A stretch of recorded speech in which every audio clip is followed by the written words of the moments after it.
Spotlight on Giving is all about those in the spotlight shining in on causes that are near to them. And you and your father are being honored today as the first ever fairy godfathers of Girl Be Heard. What does the cause mean to you, and why did you and your father get involved? Well, listen, I think arts, access to the arts is everything. It's everything. It's what saved my life as a kid. That's where I figured out who I was. And so the fact that these girls get to go on this extraordinary journey with this organization is really exciting. And so it's something I'm thrilled to be a part of. But I think it becomes like my parents.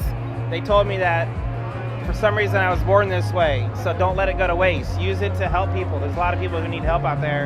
And if you can just tell your story, even if it's quick, somebody in this crowd will get it and understand it. It'll click with them. And so don't let that go to waste, and take every opportunity to make an impression. They say home is where the heart is.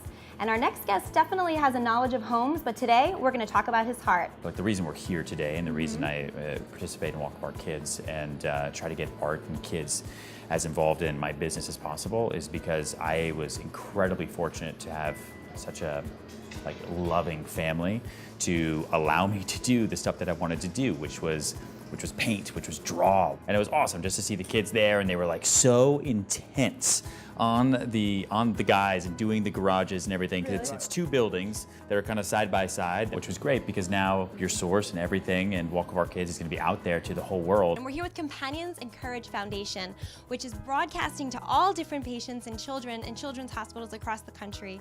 And how did you talk to some of the kids today? How did that feel? Well, you know, it felt amazing to be able to label the kids to label me as their hero or a celebrity now, that I can be able to motivate them to do better. And talk to me a little bit about how you got the idea. Well, Amber, it started during my playing days. I was very blessed to play 15 years in the National Hockey League. You know, again, the one thing I'm really proud about with the New York Yankees is taking that brand. The Yankee brand reaches out. We're worldwide recognizable. So people get a chance. Or you're just going to walk by this building. People can come and go to work every day passing this building and not know what's really the great stuff that's going on here. But because of the coverage, because of what you're trying to do right now, it's going to force people to be like, wow, I walk by there and now I know what they're doing. That's pretty amazing stuff. Cash and I went to Catholic University together, and we lived in the same space, and we became fast friends. And over time, as his career has moved in one direction and my career has moved in a different direction, we've stayed in touch. So it's both beautiful and ironic that we find ourselves back together in this movement.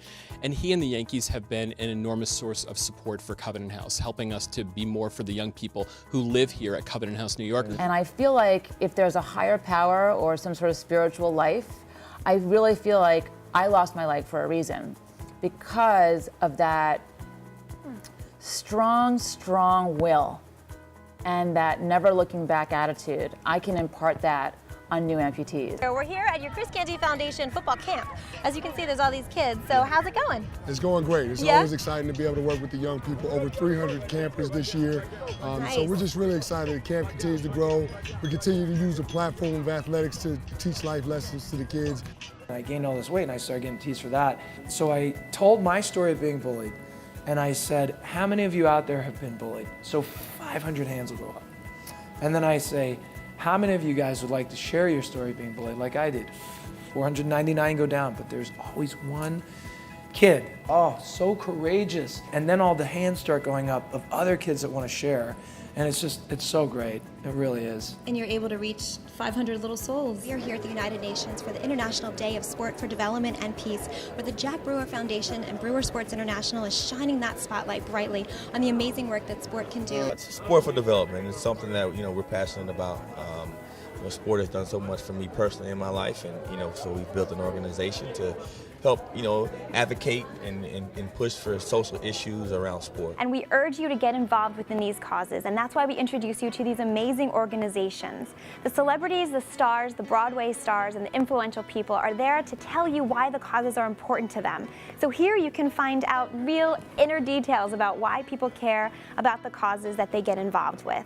And we leave you always with the question of what cause do you shine your spotlight on? Because you have a spotlight, and we want you to shine it brightly on a cause that speaks to you and get involved with an amazing organization doing incredible work. So thanks so much for watching Spotlight On.